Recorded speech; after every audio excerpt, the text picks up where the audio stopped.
யார் எழுதியதோ எனக்கென ஓர் கவிதையினை. Super singer எங்கள் சீசன்லாம் முடிஞ்சதுக்கப்புறம் நிவாஸ், அஜீஷ், நாங்கள் எல்லாமே சேர்ந்து நிறைய ட்ராவல் பண்ணியிருக்கோம். அண்ட் லைக் ஆல்மோஸ்ட் நெய்பர்ஸ் மாதிரி தான் வச்சுக்கோங்களேன். இப்போ ஒரு 10 நிமிஷத்தில் அவர் வீடு. ஸோ நான் அவர் வீட்டில் நிறையா இருப்பேன். He comes to my place.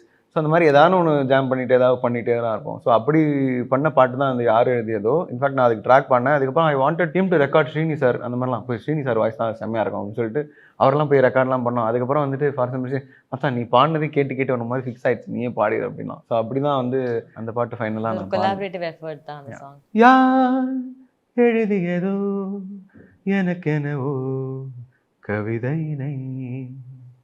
நான் அறிமுகமா மறைமுகமா அகம்புறமா விழியால் ஒரு வேள்வியா விடையா இது கேள்வியா உலகை மறந்தே பறந்தே